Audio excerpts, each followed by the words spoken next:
Hello, hello, hello. I'm your Got Mick, hostess with the mostest, Michael Munoz, and welcome to In Yo Mouth.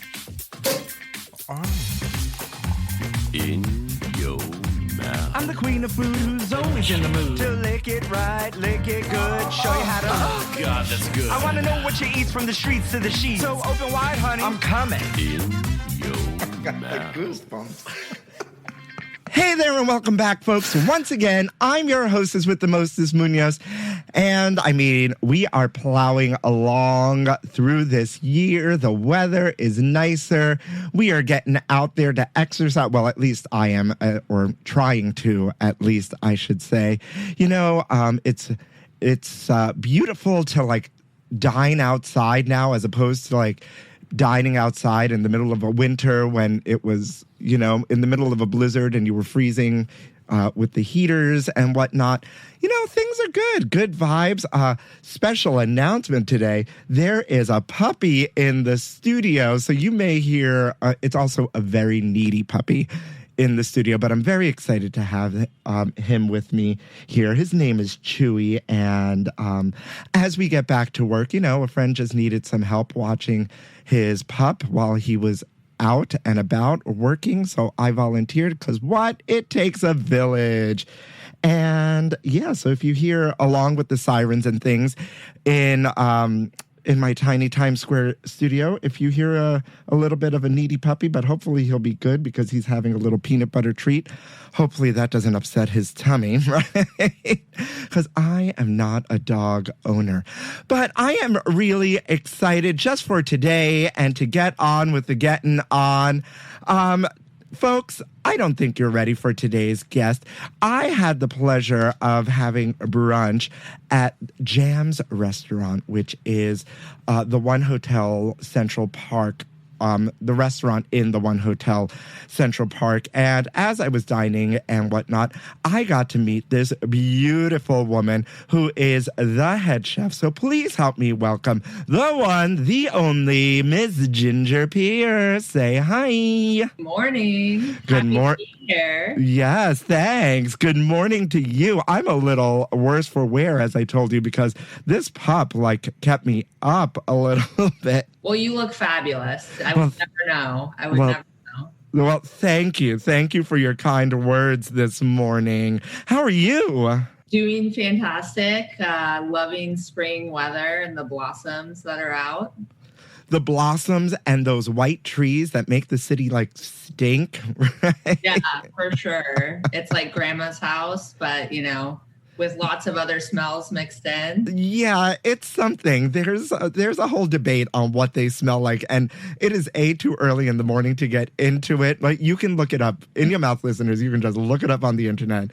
You know, we get down and dirty here sometimes, but I'm not in the mood. So just early, right? So yeah, Google is your friend. But you know what, In Your Mouth listeners, in case you didn't know, and you should know, Ginger Pierce is the executive chef for One Hotel Central Park and Jam's Restaurant, but is also friend to the pod, Chef Denovan Miranda, who was on episode 159, and also friend of Andre Springer, also known as Miss Shaquanda of Shaquanda's Hot Sauce, episode 162, if you wanted to revisit or you're new to these parts.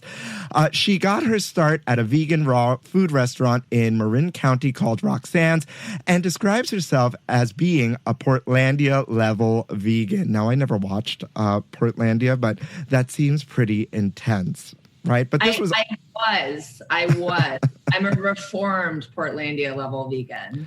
I mean, well, we'll get into it. She has worked at many notable restaurants since moving to New York City in 2004, including Barbuto, and the resume is really, really impressive, folks. Now, as you know, In Your Mouth listeners, or if you're new around here, you know, we are a big gay food podcast celebrating LGBTQ people in the food industries, but is also important here on the pod, especially to me, to celebrate women in the food industry and our allies who help us, you know, navigate and change the face of what kitchen culture looks like. So I'm really, really happy to have you here. But before we get anywhere, Ginger, in the grand tradition of In Yo Mouth, I need to wish you happy National Chocolate Covered Cashews Day. Okay. I love cashews, so I'm into that. I didn't know chocolate covered cashews was a thing or were a thing. I don't know. We're actually doing a vegan cashew crunch granola at the restaurant right now, which is delicious. But chocolate and cashews, yeah, I do love like cashew butter in a chocolate. Yeah, what's that restaurant? There's a restaurant out there that's not a sponsor of this podcast that does like a cashew filled kind of chocolate, like take on a Reese's sort of. Yeah, I can get down with that. That's delicious. I could get down with that too. I just didn't realize like it was such a thing that it needed an entire day. Who knew? You know, I often ask guests on this pod, where do you think this like whole National Food Day trend came from? Like, why do we need a day for everything? I have no idea. But I mean, I guess it could have started with the Italians because they have a feast day for like everything, right? It seems like they always have a holiday. Oh, so we're blaming the Italians for I don't know. I wouldn't blame them. They seem really cool. Siesta, you know. It's in American culture. We need more of that, right? Celebrate. Yeah. A little bit more celebration. Listen, it's a good blame. We can place this good blame on the Italians. Any reason to party, you know, I'm here for. I am here for coffee. Cheers, by the way. If you're out there, we are recording a little ASMR for your morning, folks. What kind of coffee are you drinking? You know what? I used to be a really big coffee snob, and I still kind of am. Because I went from drinking no coffee to drinking all the coffee and then becoming a coffee snob. But, you know, my Puerto Rican mother just taught me right, and it's Bustelo all the way. Love it. And yourself? I am supporting my Williamsburg family at Partners. I love Partners. So I don't know if I've had Partners. Partners, the original one is on 6th Street and between Bedford and Barry. But they used to be, oh my God, what were they called before? They used to be another coffee shop, and then the Partners kind of went their separate ways, and their coffee is really good. But now they just opened a little thing with Butcher's Daughter on the Williamsburg one on Metropolitan, and awesome. They put another little outpost. So. Awesome. You know, In Your Mouth listeners, so if you're in New York and you happen to visit Williamsburg, take Chef Ginger Pierce's recommendations and go.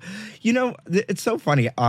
And we're like off the rails already, which I love. But it's so funny. Remember when like small batch coffee was really, really popular, and you know, like it was like the fair trade movement, and now it's just these small batch coffee shops are almost the norm now.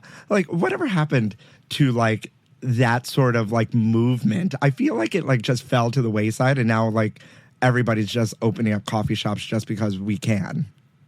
I think it's the best. I think it's wonderful because I miss that culture. I remember Gimme Coffee. They were like in Williamsburg, they were real trendsetters. And I'm from California, and so Blue Bottle, before it became this big phenomenon, they're owned by Nescafe. Oh, it's so weird, but They were just like at the farmers market, and they were roasting in a warehouse in Oakland, and it was just like the guy that started that company was always at the market. I think that's so cool. Yeah. For a while, one of my best friends, Michael, was on a route to self-discovery or re-self-discovery, and he started roasting his own beans. And we don't know each other, In Your Mouth listeners, as most of my guests on here. You know, this is new, and this is a getting to know you. But we both met in classical music school. We went to Westminster Choir College, studied classical voice. And I said to him, we should open up a coffee shop called Bel Canto Coffee and name all the roasts after like famous like opera singers, depending on like what the roasts were like. And, so there would be like a Renee Fleming roast or a Pavarotti roast or something like that, I think you can still do it. And you're both named Michael, so will that get confusing, or does it get confusing? No, not at all, because we are very, very different. What are you crunching on over there? Sorry, there's some crunching in the background. It's Chewy the pup. But let's get back on track here. If you want to come and invest in Bel Canto coffee, I will take your money and open up a coffee shop. And I have a roaster in my back pocket. But moving right along, to this day in gay history, happy National Chocolate Covered Cashews Day. I don't even know where you get chocolate covered cashews if you even wanted to. Make them yourself. Did you know, Ginger, on this day in gay history, and I found that, we celebrate a lot of gay history here, and today was a really, really big day and kind of hard to choose from, but this is actually one of my favorite little tidbits of gay history. In 1966, members of the Mattachine Society stage a sip-in at the Julius Bar in Greenwich Village, where the New York Liquor Authority prohibits serving gay patrons in bars on the basis that homosexuals are disorderly. Society president Dick Leitch and other members announced their homosexuality and are immediately refused service. Following the sip-in, the Mattachine Society will sue the New York Liquor Authority. Although no laws are overturned, the New York City Commission on Human Rights declared that homosexuals have the right to be served. Now, this is very important because this is one of the events that led up to the Stonewall riots. Helen Buford, who owns Julius Bar, has been on the pod before. She is a friend to me now, and a beautiful soul. We talked about my mother's birthday. Was it last week before last? I took my mother to Julius. She bought her a cake. I was like, what's happening? We wholeheartedly support Julius and the GoFundMe here on this pod. But it's just so interesting that this was one of the events that led up to the Stonewall riots. That's incredible. And it really makes you think about all the people that laid the foundation for acceptance and, really basic human rights. There's so many different events, everybody kind of talks about the same ones. And so that's really amazing. And it's important to hear because we hear about the Stonewall riots, and they were very, very important. But there were events like this, other people doing the work beforehand, before the big blow up. And the story goes is that they actually hit, I think, 3 or 4 bars in the city. And Julius was the last stop where they got refused. And if you look it up, Google is your friend. If you look it up, there is a famous picture that's in the newspaper because I think the Daily News or the Times were present because I guess they knew this was happening, of the bartender covering the drink. Wow. And yeah. And so it hangs in Julius Bar now, alongside a picture of yours truly as well. So it's iconic. And shout out to Julius Bar for surviving through the pandemic. And, we're going to get into a little bit of, what the future of restaurants look like as well with you, just because as head chef of a really amazing restaurants, I think it's really important to talk about. But I want to start at the beginning and talk about where your love of food began and how that came to be. For me, I was born in Alaska in a woodsy upbringing. And then I was moved to the San Francisco Bay Area. But my parents always had a real passion for ingredients. And my mom was an avid gardener. We had a lot of fruit trees in our yard. We had, she was always growing tomatoes. I could go in the backyard and just eat things off the vine. And I was super obsessed with strawberries and any kind of fruit, very obsessed. And when I was a teenager, I was also very into the environment. And growing up in California, there was always drought. We were my mom we'd have to take a shower with a bucket in the shower so she could save the water to water the garden. And I really absorbed that, and I became a vegetarian and then eventually a vegan. And in those days, in the 90s, there really wasn't a lot of vegetarian and vegan food readily available. So I was like, I have to learn how to cook, right? And I ended up being so into it that I went to culinary school. And I started culinary school as a Portlandia level vegan. And I started working at the farmers market in San Francisco for a farm called Star Root, actually in Berkeley, technically. And I started to learn about a lot of other farms, including, people that had chickens or pigs or different animals. So once I moved to New York and I started at Barbuto, my philosophy evolved a little bit. And for me, it wasn't so much, it was about local and seasonal and understanding where your ingredients come from and, making sure that you're supporting farms that are like doing it the right way. Now, I want to interrupt you for a quick second, because more often than not, like the average listener or the average cook, or the home cook, is not really thinking about like local farms and farmer markets. And, like in our daily lives, it's like we have to go to work. I have this dog in my house now that I got to take care of. And then I was like, oh my God, dinner is like, what am I having? Okay, I'll pick up a rotisserie chicken and Rachel Ray it somehow or something like that. And we're not thinking the locality of it all. Also, sometimes, at least I find in this city, that the locality of it all means more expensive, right? Sure. Because it has to be driven in and whatnot. Why is it important? Let's start there. Well, I would say just from a perspective of the quality of the ingredients, like if you go to the market and you buy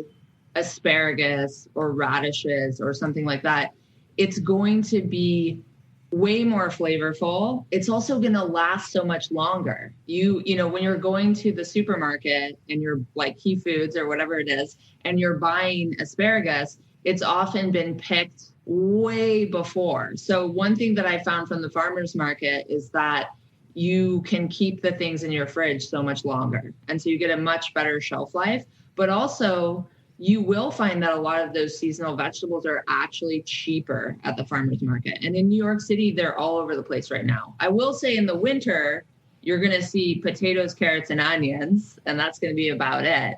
But one thing that's really cool is the farmers markets take the EBT cards. You can use the food stamps or the those credits towards the market, which I think is amazing. And they're all over the boroughs. I didn't even realize that, and why would I? Because I'm just not on EBT. But Sure. That's a really interesting tidbit that I didn't realize that that program extends to the farmers markets. And yeah, wow, I didn't even realize. I actually don't even know how that works. Just because I'm blessed and fortunate enough not to have to be on an EBT sort of program at this time in my life. You know what I mean? Totally. And so for me, I've always been a big supporter of Holy Apostle Soup Kitchen in Chelsea. I don't know if you know them, but they're on 10th, or no, they're on 9th and in Chelsea. And they're also a very inclusive group. They were, a safe haven during Stonewall riots. And they're a really cool organization. But we were doing a program there that was a food pantry. And that's how I started to learn a lot about the farmers markets and the EBT program. But in that food pantry, we were incorporating local and seasonal ingredients.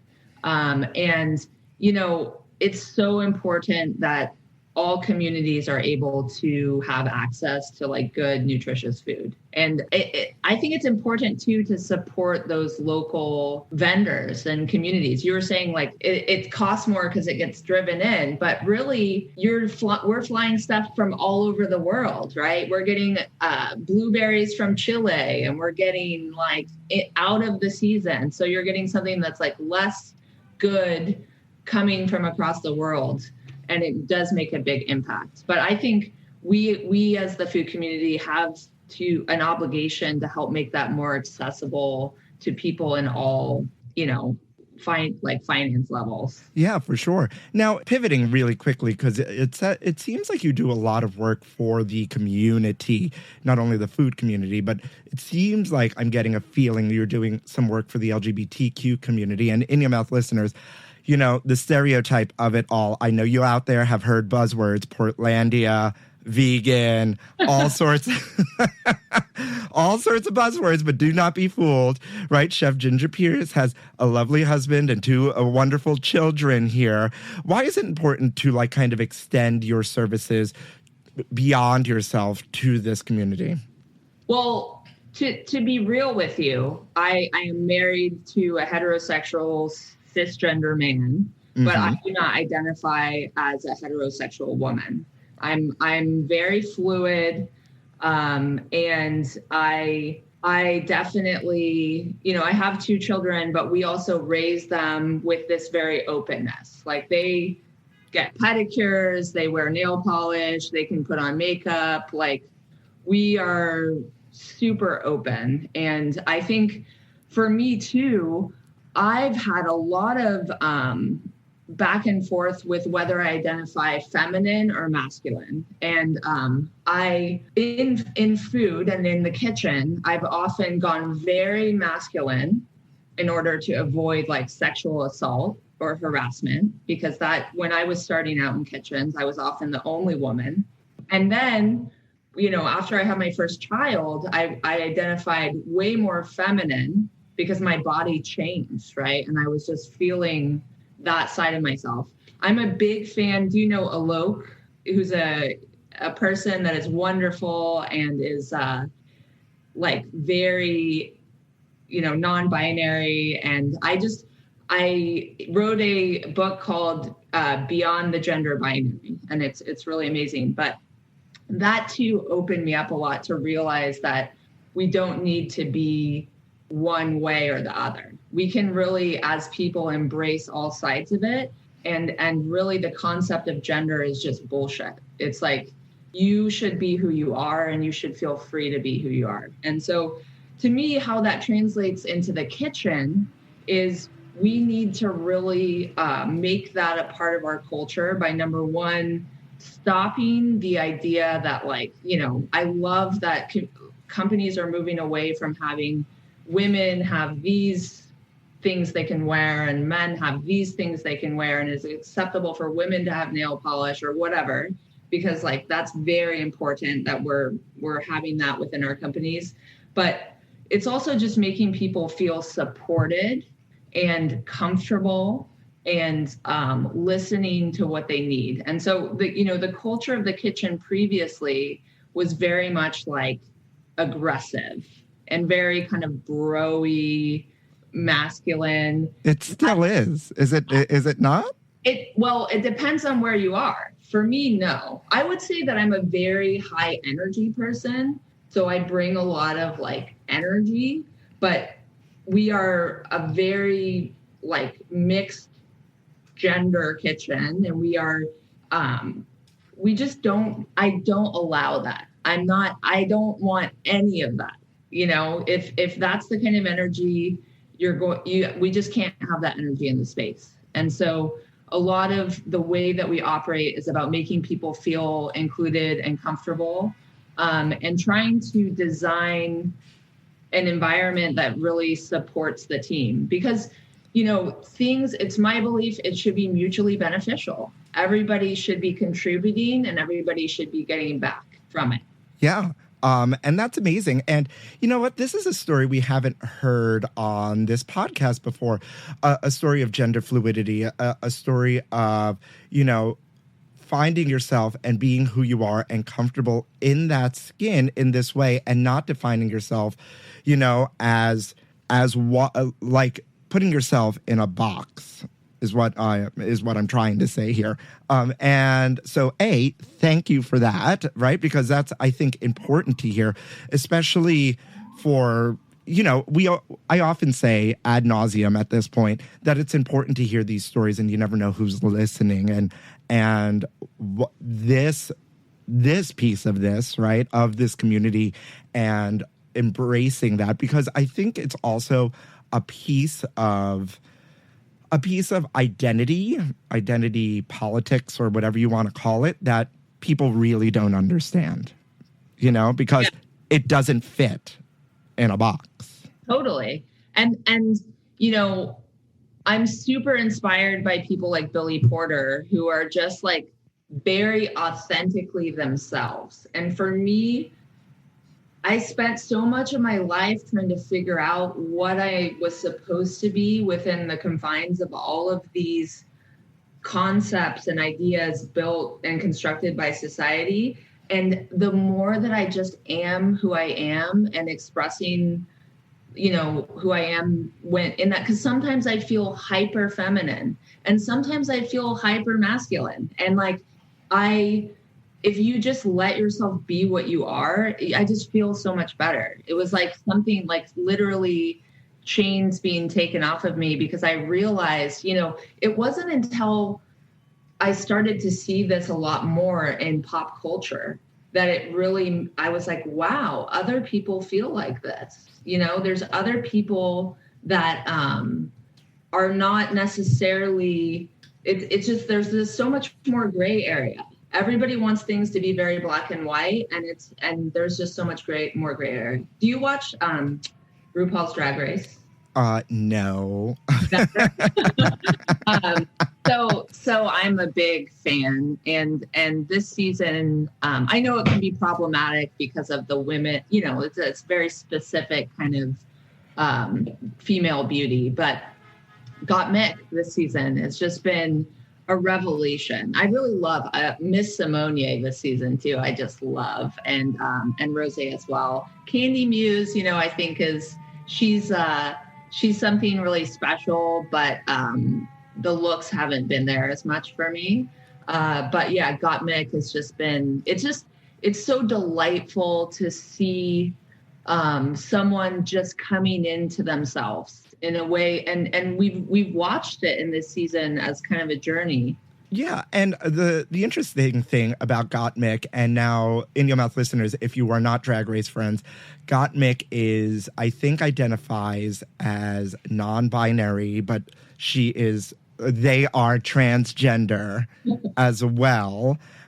So, you know, it's a lot to take in if you're not, like, you know, if you're new to it, you know, to figure out. And then on top of it, add the drag, right? But I feel like that's what makes it such a revelation, is because you have a transgender man that is doing female drag.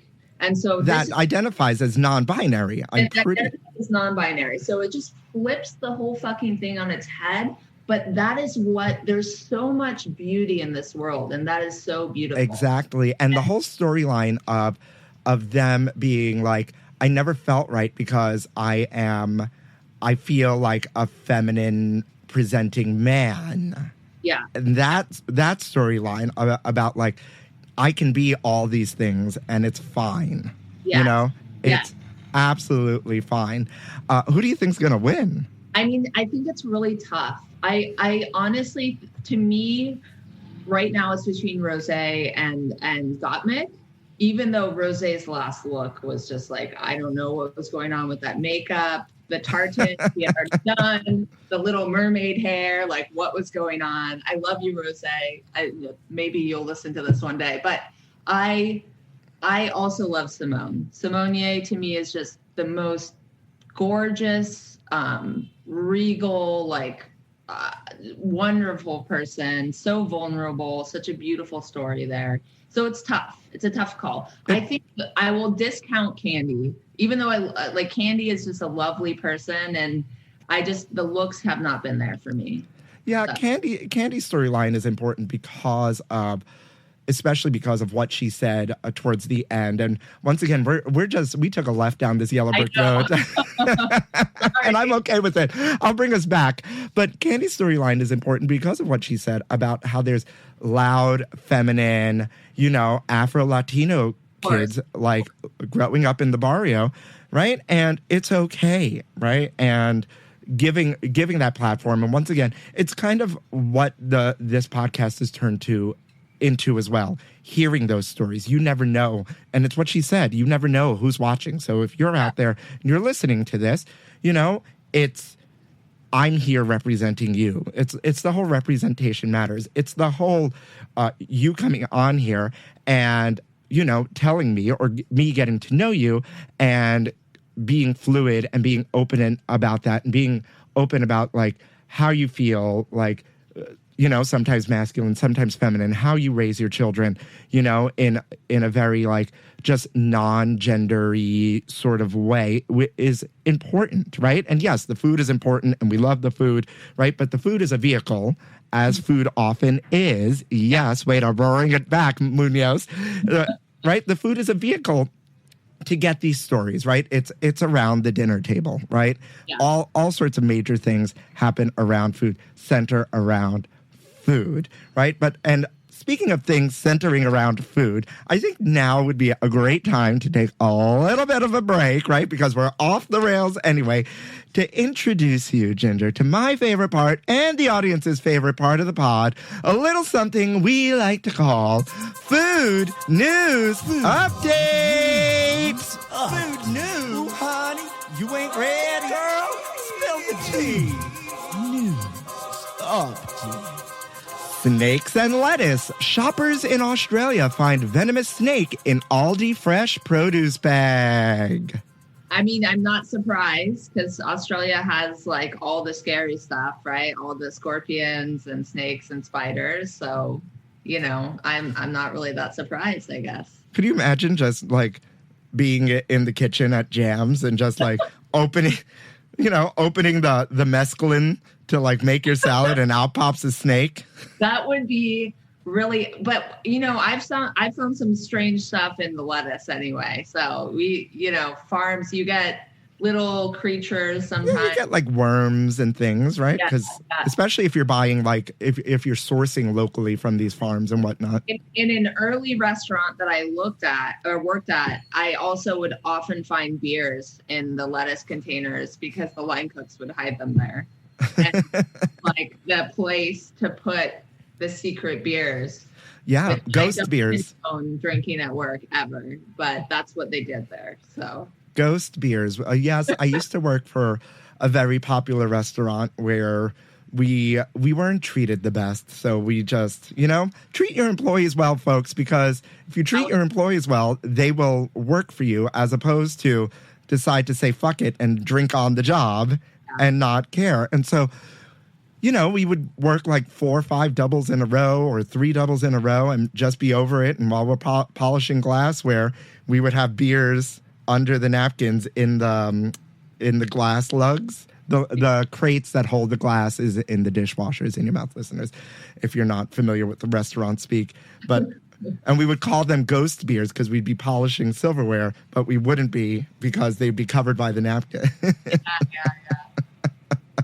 You got to have your tricks, right? Right? I mean, so a Sydney couple received a fright when they discovered a rare venomous snake in a bag of supermarket lettuce. The juvenile pale-headed snake, Hoplocephalus bitoquatrius, or however you say that, I speak Latin now, was tucked into a 2-pack of Cos lettuce, which Alexander White and his partner, Amelie Niat, purchased from an Aldi supermarket in Sydney. They had to call animal control. But you know what? Fret not, because they washed the lettuce thoroughly and used it in a wrap. That's terrifying. That actually is terrifying now that I think about this venomous snake. But I guess if they're Australian, they're used to it. They're everywhere there. Yeah, apparently the reptile was Yeah, the reptile was 20 centimeters long and appeared to have been sleeping peacefully in the lettuce. You know? That's crazy. Right? I mean, I don't know. I don't know about this. Well, you know what? All I'm going to say is I don't buy enough lettuce for there to be a snake in them, but hopefully I never open a bag of kale to find a snake or anything else in there. Amazon finds another way into your kitchen with Aplenty, its new food brand. Have you heard about this? No, but I'm kind of like not so into Amazon. So, but you know, you got to do what you got to do. But again, I think trying to buy small and support local and it's you know, the way to go. Yeah, for sure. I brought this up because I found this really interesting. This article comes from The Takeout, and it says, all of our at-home snacking made things a lot harder for the restaurant industry in 2020, but it's been a boon for food companies that were able to pivot to or already offered online grocery stores. Amazon, of course, has been taking notes on pandemic shopping habits and developing new ways to infiltrate our kitchen cabinets. Market Watch notes that Amazon's grocery sales soared 52% in 2020. And so now they have launched a new food brand called Aplenty, which will sell snack items like pita chips, crackers, and mini cookies, as well as condiments, frozen foods, and pantry staples. Yeah, I mean, we don't need for Amazon, I feel like, but because it's like, don't they have enough at this point? Yeah, I was just about to say, like, don't you have enough, Amazon? Aren't you making billions by the minute? I'm going to plug this company that I love called The Good Trends, which sells snacks, and they're all by small batch vendors.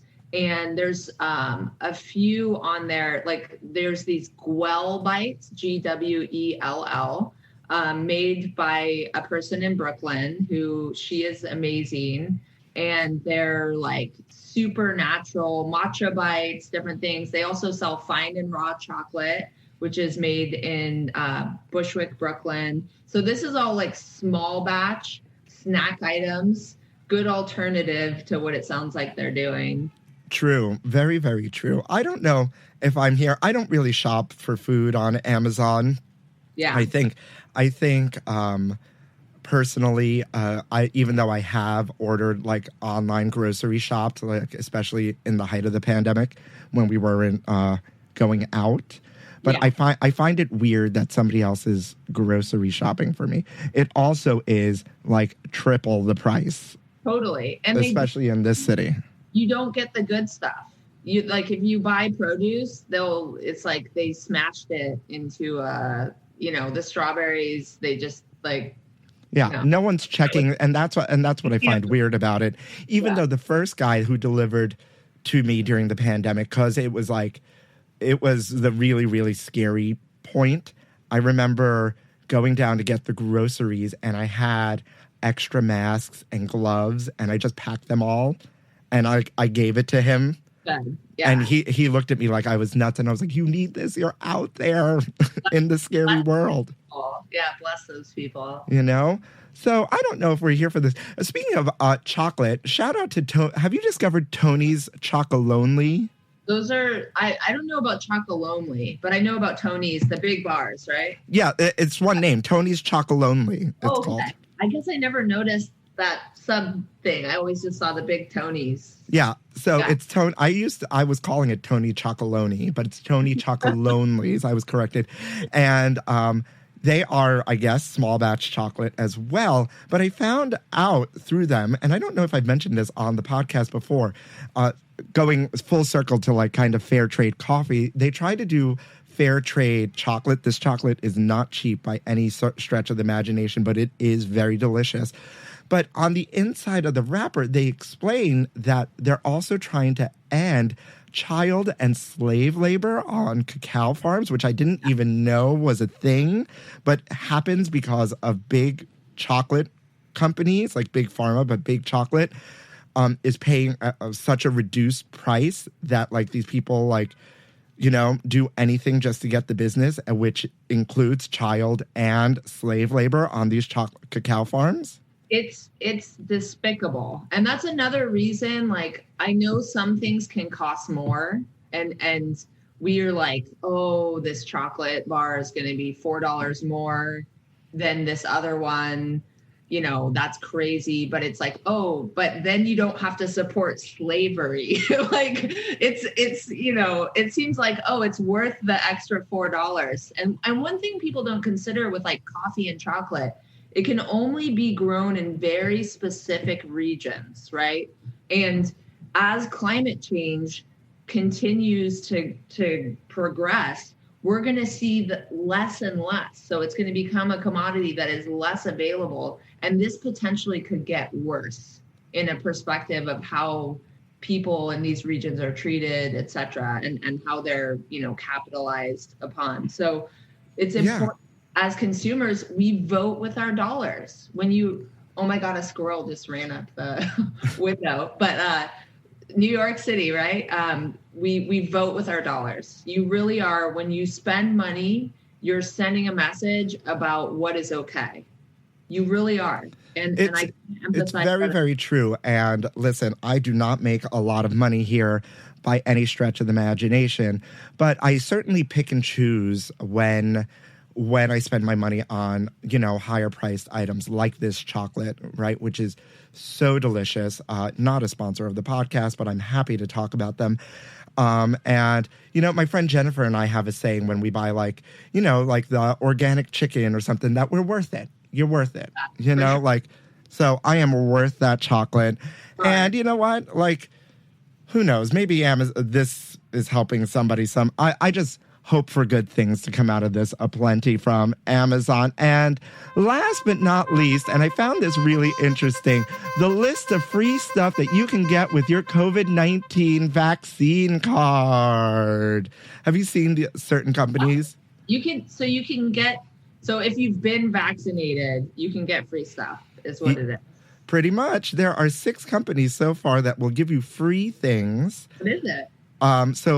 Budweiser is one of them, right? To get people back out there partying. Right? Yep.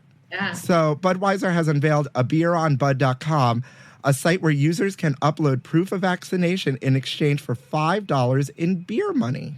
Wow. That's pretty cool. Right? That's so funny. So Good So You sells nutritional juice shots and filled with probiotics, and you can go sign up for a voucher to get a free juice shot.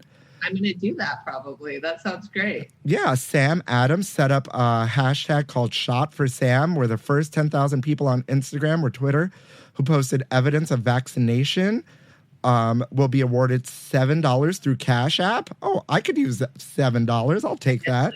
Yeah. Yeah, I love that. Nathan's. Nathan's hot dogs, but you have to go to Coney Island. If you go to the. Gotta get a vaccination to go there anyway, right? I had to go to the Bronx to get mine. So. Yeah. Coney Island is a very unique place for anybody that's listening that is not a New Yorker. It is something else. Yes, for sure. But if you go in on the day of your second vaccination with your card, you can get a free hot dog. Nice. Krispy Kreme, I think we've all heard of, right? If you bring in your vaccination card to any location, you can get a free donut, 1 per day in either store or drive-through. I'm very serious about donuts. I'm a glazed old-fashioned loyalist, so I don't really get down with the Krispy Kreme, but everybody has their preference when it comes to donuts. Glazed isn't that what Krispy Kreme sells? Glazed old-fashioned donuts? No. So glazed old-fashioned is like a cake donut. And Krispy Kreme is a very light yeasted donut. Oh. And so to me, after you eat 2 donuts, you should feel physically ill. You should be unable to move in the best possible way. I am very serious about donuts. But I grew up in like the Bay Area, in the East Bay. In Oakland, you can go to any corner any like 3 a.m. you can get fresh fried donuts. There'll probably also be burgers and Chinese food, but like it's just part of the culture there. So I like a glazed old fashioned. That for me, maybe a buttermilk, maybe a cinnamon twist, but not a yeast Krispy Kreme. That's interesting. Thank you for the donut education today, too. And the last company that's going to give you something for your vaccine card is a place called Drop Technologies. Drops is a service that lets you earn rewards for shopping through its app. Post a selfie with its hashtag #DropCovid, and you'll get a credit of $50. Look at that. People are giving you money and food. Wow. I'm here for it. I'm here for it. Take what you can get, you know? I mean, anything to get these people vaccinated, to get us back to some sort of sense of normalcy. And with that, I think that's a great way to end. Food News Update. You're going to take all this news into the kitchen with you, Chef? Absolutely. Right? What do you think the future looks like, speaking of like coming back to the new normal? Because I don't want to go back to the before time, because so much was fucked up as is. Like never ever, never again, never again. What do you think the new normal is going to look like? Well, I'm hoping, you know, that we can start out by protecting and taking care of our team, and like that's the most important thing, is building a business that can, you know, support the team, like serving wonderful food, and but really establish it in a way where, you know, you said you worked in restaurants, you know how grating it can be. And I really truly believe it doesn't have to be like that. If you look at the way that things are operating, you can adjust them to take consideration of how it affects not only the guest, but the people that are operating the business. And I think there needs to be more of a focus on that in the years to come. And I think COVID is a good opportunity to shift the focus to that, because we have to keep people safe.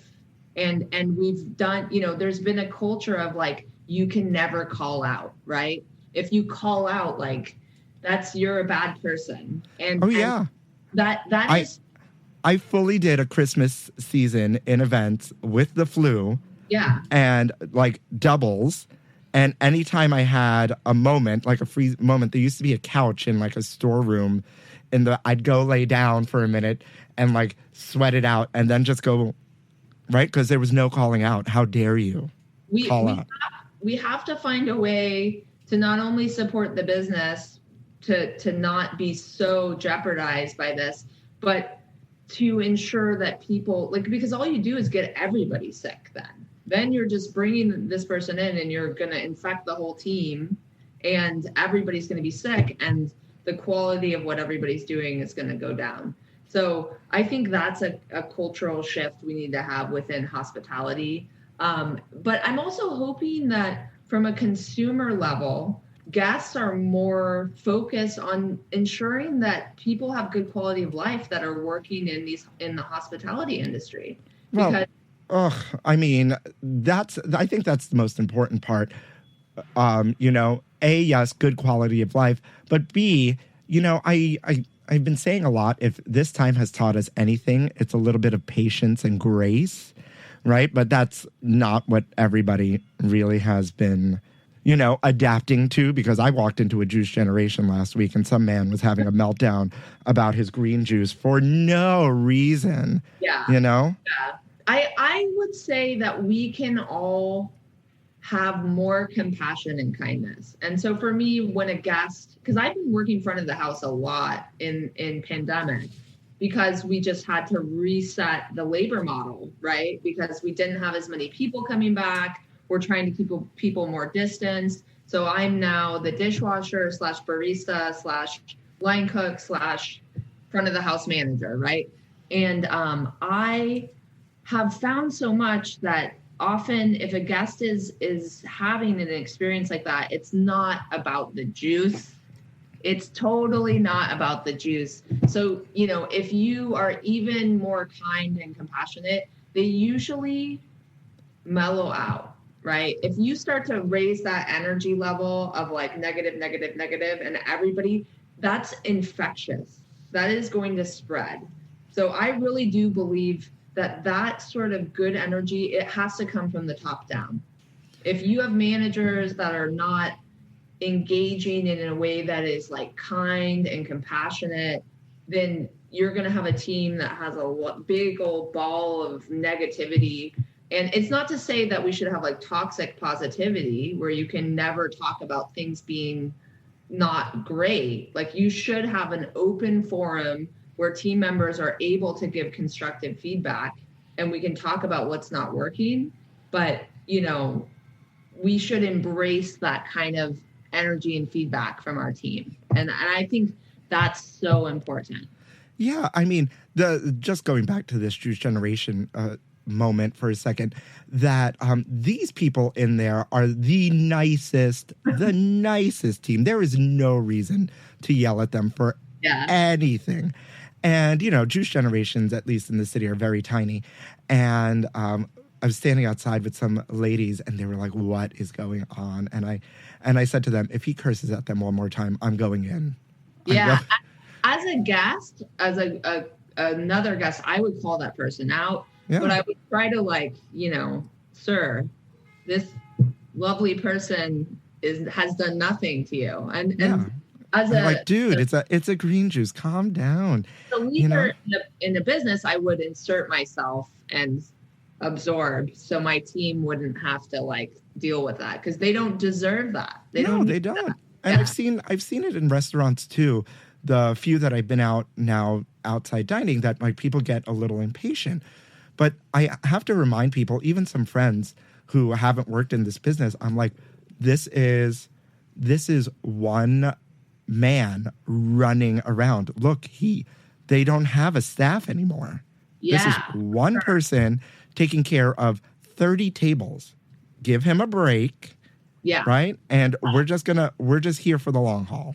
I will say that like 95% of people are lovely.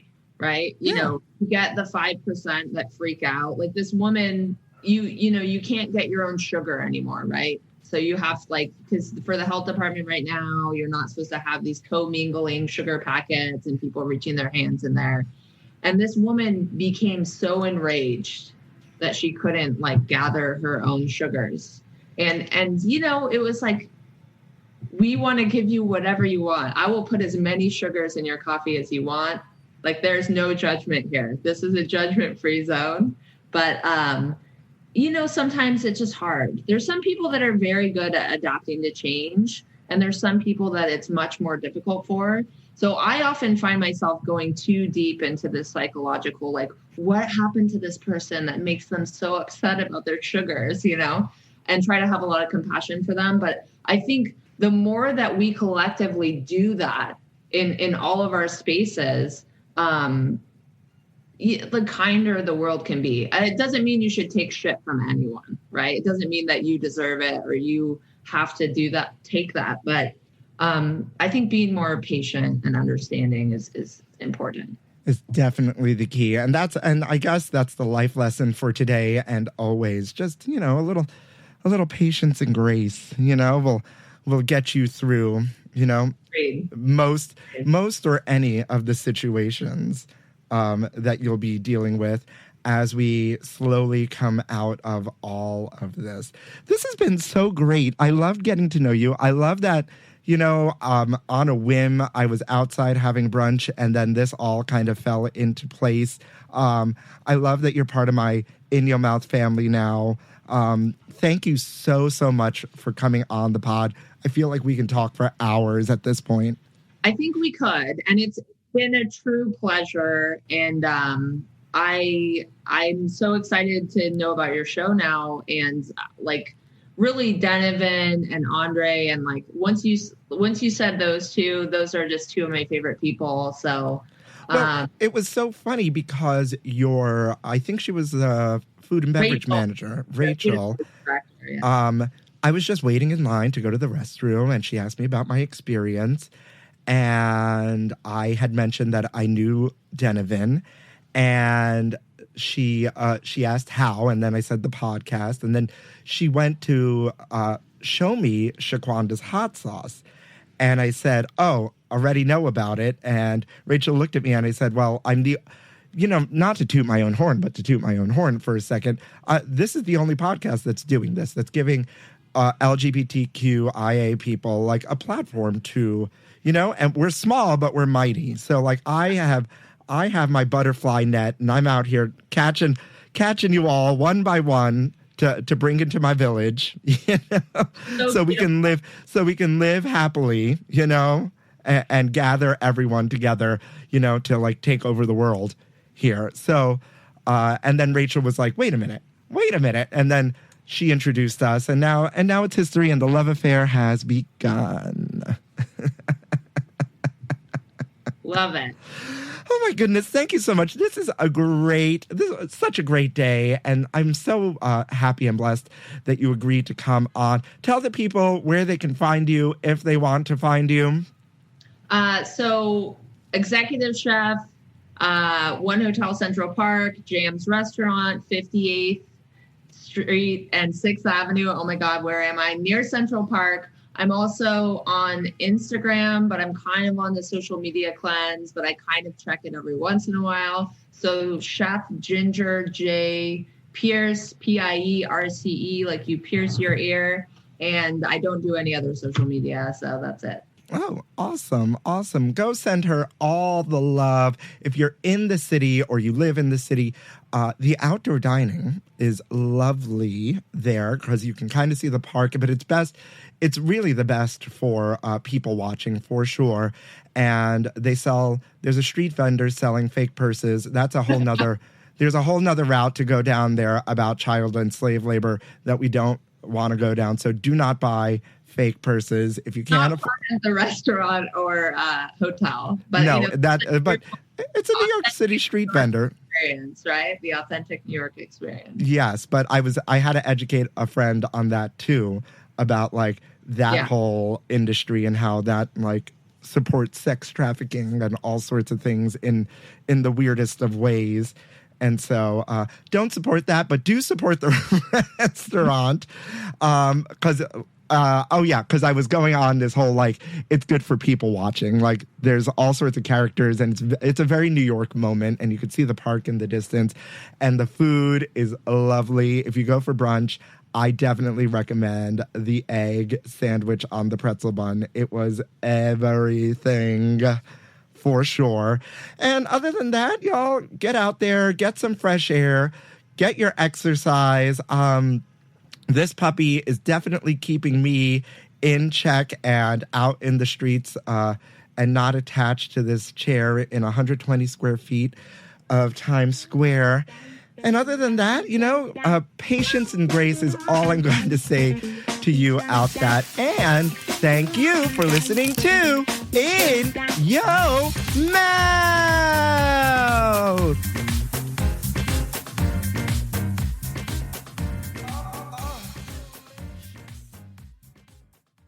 Saving starts with internet and wireless from Xfinity. Because when you get Xfinity Internet and add mobile, you can save up to $400 a year on wireless. Enjoy fast, reliable internet at home and nationwide 5G on the go, included at no extra cost. Get Xfinity Internet and mobile together and ask how to get an eligible 5G phone on us. And for a limited time, $300 back. Don't miss out. Go to Xfinity.com/start saving. Call 1-800-XFINITY or visit a store today. Restrictions apply. Savings based on optimized pricing. Actual savings may vary.